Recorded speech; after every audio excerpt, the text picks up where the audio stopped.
Ó Deus, fonte do amor e da bondade, Deus justo e providente, caminhando através das páginas bíblicas, buscamos a vossa vontade. Seguindo os passos de Ruth e Noemi, queremos na fé, na convicção de vossa presença, alimentar a esperança de um tempo melhor. Que o estudo deste livro bíblico nos conduza à convicção de que, se hoje está difícil, se a situação está complicada, não podemos perder a esperança. Pois vós, ó Deus de amor, caminhais conosco. Na vossa ressurreição, experimentamos a plenitude de vossa misericórdia. Concedei-nos, ó Deus de bondade, por este estudo, fortalecer a nossa fé e a nossa decisão em segui-lo. Amém.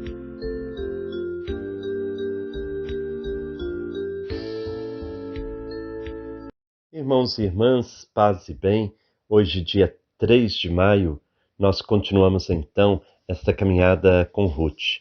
Nós iniciaremos hoje o capítulo 3 do livro de Ruth. O capítulo 1 teve como palavra central regressar. O capítulo 2, respigar. O capítulo 3 e o 4 terão como palavra central resgatar. Na conversa entre Ruth e Boaz, a palavra irá aparecer 7 vezes sob diversas formas. No capítulo 4, aparece 14 vezes, que indica que a conclusão da história só se torna possível se Noemi for beneficiada pela lei do resgate, como iremos ver. Vamos ouvir então, com atenção, o capítulo 3 desta história tão bonita de Ruth e Noemi. Quem vai proclamar para nós o texto hoje será o Wagner, de Campinas. Ouçamos. Noemi disse a Ruth: minha filha, tenho que procurar para você uma situação melhor, para que se sinta feliz. Acontece que Boaz é nosso parente e você esteve trabalhando com as empregadas dele. Essa noite ele vai bater a cevada no terreiro. Faça o seguinte: tome banho, perfume-se, vista-se seu manto e vá ao terreiro. Não deixe que ele veja você antes que tenha acabado de comer e beber. Quando ele for dormir, olhe bem onde ele se deita. Depois vá, tire a coberta dos pés dele e deite-se. Ele dirá o que você deve fazer. Ruth respondeu: vou fazer tudo o que você está me dizendo. Ruth foi para o terreiro e fez tudo o que a sogra havia mandado. Boaz começou a beber, comer, ficou alegre e depois foi deitar-se ao lado de um monte de cevada. Então Ruth chegou de mansinho, tirou a coberta dos pés dele e se deitou. No meio da noite, Boaz acordou de repente, sentou-se e viu a mulher deitada a seus pés. Boaz perguntou: quem é você? Ela respondeu: sou Ruth, sua serva. Estenda seu manto sobre mim, porque você tem o direito de resgate. Boaz disse: Deus abençoe você, minha filha. Esse seu novo ato de amor é maior do que o primeiro, porque você não procurou jovens, sejam pobres ou ricos. Não tenha medo, minha filha. Vou fazer tudo o que você está dizendo. Todo mundo na cidade sabe que você é mulher de valor. Sei que tenho o direito de resgate, mas há outro parente mais próximo que eu. Passe a noite aqui, amanhã cedo vamos procurar o outro. Se ele quiser resgatar você, deixe que ele resgate.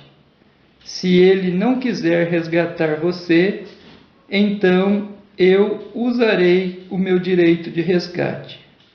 Juro por Javé, fique deitada aqui até o amanhecer. Ruth ficou dormindo aos pés de Boaz até o amanhecer e se levantou quando ainda não dava para uma pessoa reconhecer a outra, pois Boaz não queria que ninguém soubesse que ela tinha ido ao terreiro. Boaz então lhe disse: abra o manto e segure. Ruth segurou o manto e Boaz o encheu com uns 20 quilos de cevada. Depois lhe ajudou a colocar nos ombros. E Ruth voltou para a cidade. Quando chegou em casa, a sogra lhe perguntou: como é que foi, minha filha? Ruth contou tudo o que Boaz tinha feito por ela e acrescentou: ele me deu estes 20 quilos de cevada, pois achou que eu não devia voltar para você de mãos vazias. Noemi lhe disse: fique tranquilo, minha filha. Você vai ver como isso tudo vai terminar bem. Estou certa de que este homem não vai descansar. Garanto que hoje mesmo ele vai resolver a questão. A lei do resgate estabelecia duas coisas principais. Se alguém, por motivo de empobrecimento, fosse obrigado a vender sua terra, então o parente mais próximo tinha obrigação de resgatá-la, ou seja, ele devia comprá-la não para si mesmo, mas para dá-la ao parente pobre impossibilitado de fazê-lo.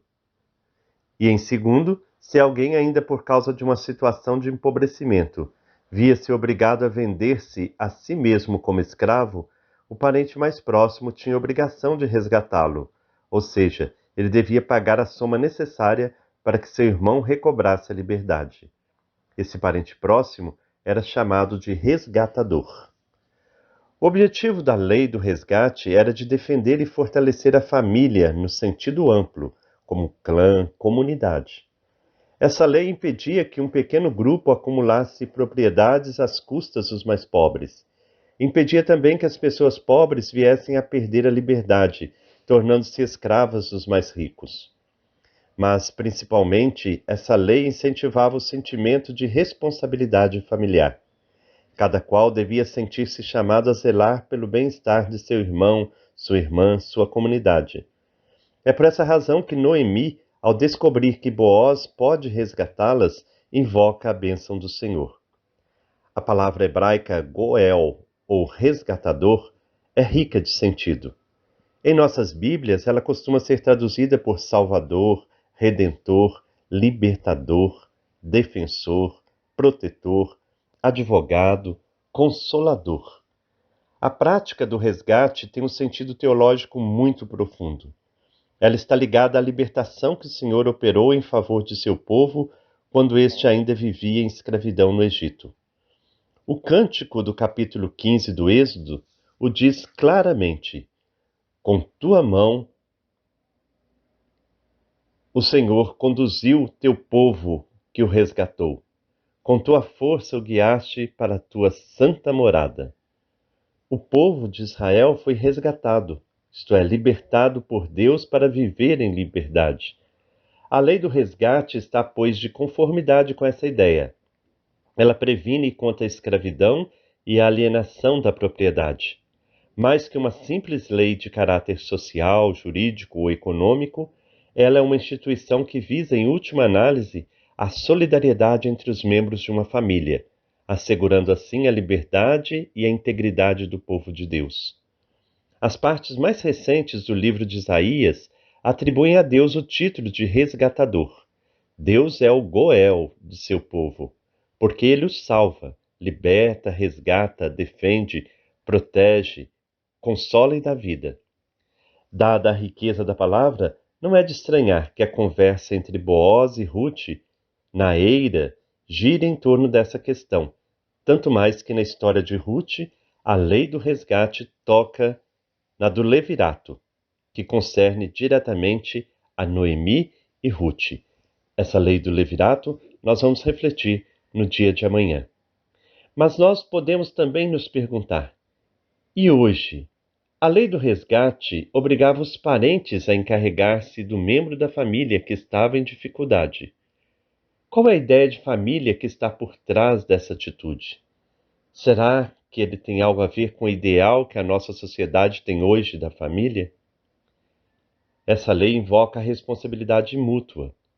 Estou pronto a respeitar a fragilidade de quem mora comigo, propiciando de minha parte as condições necessárias ao bem-estar comum? Majoritariamente são as mulheres que assumem o encargo dos filhos ou dos pais enfermos. Geralmente elas têm de deixar o emprego para ocupar-se deles. Estou consciente de que muitos cortes orçamentários prejudicam nossa sociedade, principalmente quando são feitos na área da saúde, e que afetarão a qualidade de vida das mulheres. Como está a minha relação com a família, com meus parentes que passam dificuldades, que passam necessidade? Bom dia, Frei Gilberto, bom dia, Farinhada, e bom dia a você, querido irmão, querida irmã, que reza conosco nessa manhã. Paz e bem. Então, Frei Gilberto, a reflexão sobre Ruth, Boaz e a lei do resgate é um tanto provocadora e eu acredito que com certeza pode nos ajudar hoje a retomar o sentido de ser comunidade frente aos inúmeros desafios que enfrentamos, sejam eles de ordem social, econômica ou política. Comunidade, comum unidade. Aqui encontramos a pista fundamental para retomarmos o caminho do projeto de Deus. A responsabilidade que cada uma tem para com o coletivo, com o todo, uns para com os outros. É imoral, é antiético, é anticristão e inadmissível uma comunidade que se reúne para prestar culto a Deus, mas que fecha os olhos para a realidade e ignora as mazelas que atingem o povo, como a fome, o desemprego, a violência, a doença e a falta de recursos para cuidar da saúde, a falta de qualidade na educação básica e etc. A comunidade seguidora de Jesus, inspirada pela ação profética de Ruth, de Noemi e Boaz, é chamada a assumir na prática a lei do resgate. Resgatar a humanidade que há tempos perdemos. Resgatar a solidariedade que nos aproxima do outro. Resgatar a partilha, o cuidado, o respeito. E mais que isso, é chamada a tomar posição profético-evangélica que defenda a vida acima de tudo, com Deus no meio do povo. Javé, o Deus dos pobres, do povo sofredor, aqui nos reuniu para cantar o seu louvor, para nos dar esperança e contar com sua mão na construção do reino, reino novo, povo irmão. Sua mão sustenta o pobre, ninguém fica ao desabrigo, dá sustento a quem tem fome, com a fina flor do trigo. Javé, o Deus dos pobres, do povo sofredor, aqui nos reuniu para cantar o seu louvor, para nos dar esperança e contar com sua mão na construção do reino, reino novo, povo irmão.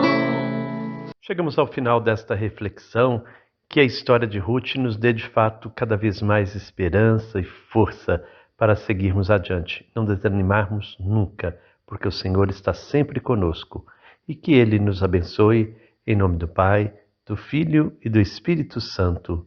Amém. Paz e bem.